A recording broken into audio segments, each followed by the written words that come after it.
Well, a lot of you ask me, what's in this big heavy pack when I'm bear hunting? So figured, what the heck, got some time here waiting for the bears to come out. I'll show you everything that's in here. It's a lot.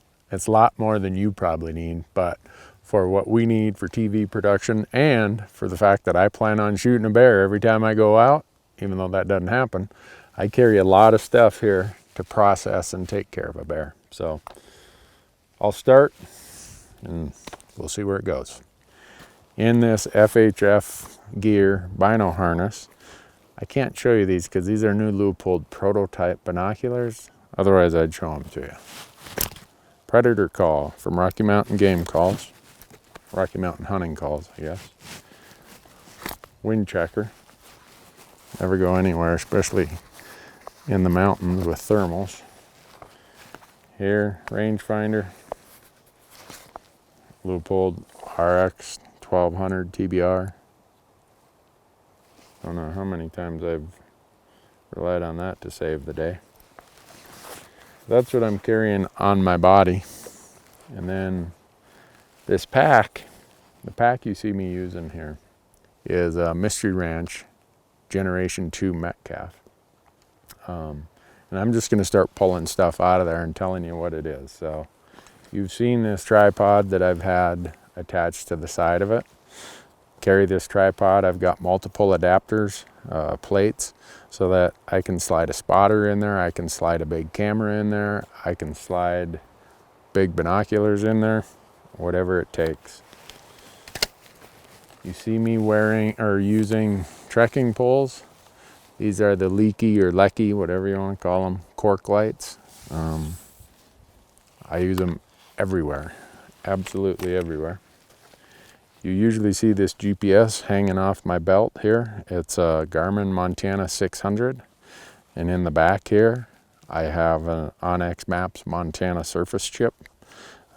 In addition, I have my smartphone that has my Onyx Maps hunt app on it. Oh, and this case is also made by FHF Gear. Here, the Don't Leave Home Without It, the UTAP bear spray, bear repellent for the unlikely but possible event that we run into a grizzly bear. Again, another case by FHF Gear. The rifle here this is the original prototype rifle number 1 from Howa. When they started working on the Howa Alpine Mountain Rifle. They sent me this one. It's in a 7mm 08 and said, Randy, this is going to be the test model. Go see what you can do to destroy it. And I haven't been able to destroy it. All I've been able to do is shoot a lot of animals with it. So this one's got a lot of sentimental value to me. I've had it for a long time and Howa's not getting it back. The scope that you see right here, it's a Leupold Gold Ring VX6. On these lightweight mountain rifles, I use a 2-12 is my preference. For ammo, you see that I'm shooting, these are Nosler Accubons. There's a 140 grain Accubon. And I know the first thing some people are going to say, oh, you can't kill a bear with a 140 grain bullet or with 7mm 08. Well, there's a few bears that are pelted on my wall that didn't get the memo on that. So that's what I'm carrying as far as my rifle. Here, I don't know who makes this, but down at your local garden store, you can get a butt pad for sitting on, glassing. Now we'll get into the real goodies. Here, Leupold makes a 15x56 binocular that goes on the tripod with an adapter. These are the BX5 Santiums. Really cool. When I'm not glassing super far distances, I like these 15x56s. Some days you'll see that in the mountains I'm carrying the Leupold Gold Ring 60mm spotter. Just depends on what I want to do that day. This here is a Nikon super zoom camera. You can see it's got the same adapter, that plate that fits there. This here is the, what is this one? This is the P90 or P900 Coolpix.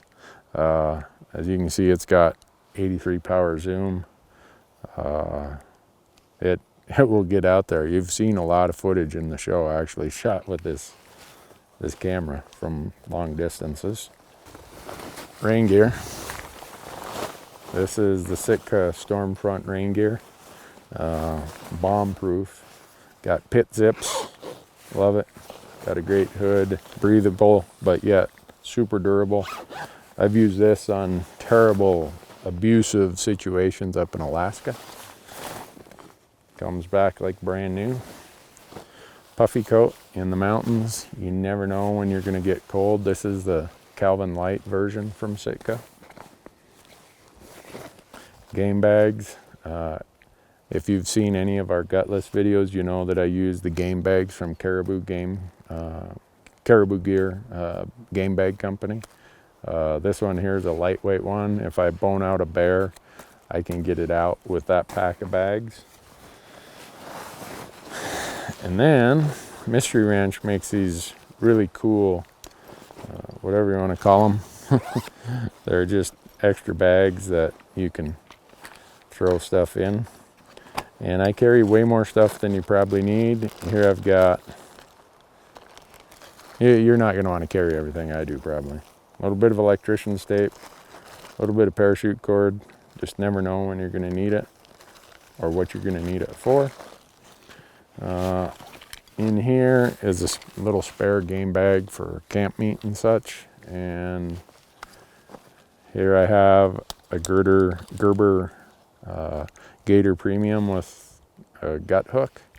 I don't know how many animals this thing is taking care of, and it's still in, the edge is still in really good shape. These Gerber Vital replacement blades for the Vital. Again, the Vital falls in the don't leave home without it category. Something like a bear, when I'm going to be taking them off at the ankles and coming out with the hide with the feet attached. I like that big gator. I can do a lot of tough work with it with no problem. The blade holds up really good. Latex / rubber gloves for me and for anyone else who wants to help out. I don't do any kind of animal work without those. Some plastic bags to lay, or not plastic bags, just little pieces of plastic and visqueen that you can lay down if there's some dirt. You're not going to get dirt on everything. Oh, mountain money, toilet paper. You'll find I probably have that stashed in multiple places. Here we have these Aqua Myra droplets. This is my emergency water source. You got a part A and a part B, and the instructions of how much you got to mix them. You just never know when you're going to be somewhere and run out of water. Nobody ever planned to have to spend the night in the mountains, and sometimes it happens. Here's my very small first aid kit. Right here it's got bandages, it's got a few essentials, a little bit of moleskin. In here is, once I get down into here, it means I've probably got some problems I got to deal with. Because here's all my fire starter, my windproof, waterproof lighter, my fire starter. I've got two types. I've got this stuff, it's called Ignito. It's just a fire starter. It works really good. My preference is the trioxane that you can get from a military surplus place. Oh, ha, look at that. I found it. I've been looking for this third headlamp And so you're probably wondering, why do I carry 3 headlamps? I've got a Petzl, a Black Diamond, and a Brunton. Usually I only carry 2, but I threw a 3rd one in because in bear hunting, a lot of times we're hunting late into the dark, and when we're trying to get enough light on everything, we're hanging headlamps in trees just to get enough light for the cameras to work. Here is something that you just, I don't know how many things we've fixed with this. This is a Gerber Multiplier. It's the model is called the center drive. There we go. So I got a pliers, got a knife, got every kind of tool, every bit, these will fit. One of them fits my bow. Then there's just standard bits that fit a lot of our camera gear and other stuff. Just the old go prepared. Well, I thought the Boy Scout motto, be prepared. Let's see. People ask me how much ammo I carry. Carry 3 in the rifle and 10 in a sleeve. People ask me how many Snickers bars I carry. Today I got 2. It looks like these ones might be antiques, ready for the museum. I might want to eat one of those and cycle them through. We go through tons of Energizer, lithium. We use the lithium batteries for my GPS and for all of our audio. Here's a bag that I keep my license, my tags, my permits, and always a pen. Some places you got to sign your tag, and always a bunch of zip ties. So if I keep that in my pack, then I never got to worry about where did it go to. Here I have a dry bag. You probably don't need this stuff, but this dry bag is full of camera batteries for the Nikon, SD cards, and camera batteries for one of our Sonys. We're getting there. Oh, more TP. And then a few granola bars. And then my bladder in here that you see coming out. That's just a platypus big mouth. What do we got here? 2 liter or 3 liter? 3 liter. Big zip, they call it. I call it a big mouth. And all of this comes with me every day inside this Mystery Ranch Generation 2 Metcalf. So I know it's a lot of junk. I know what you're thinking. You're thinking, how in the heck? Why in the heck does he carry all that stuff? And if we were elk hunting in cold weather, I'd actually have even more stuff. So this is all what I think is a necessity for doing mountain hunting for black bears in the spring. When the weather can get funky and crazy, you just never know. And I've sorted this out through years of experience, and hopefully you can run a little lighter. You probably aren't going to have TV and camera production gear, which would, just if I got rid of that stuff, I'd probably save 7 or 8 pounds here. But anyhow, that's what it is. Hopefully we show you how to stuff a bear in this pack before it's all over.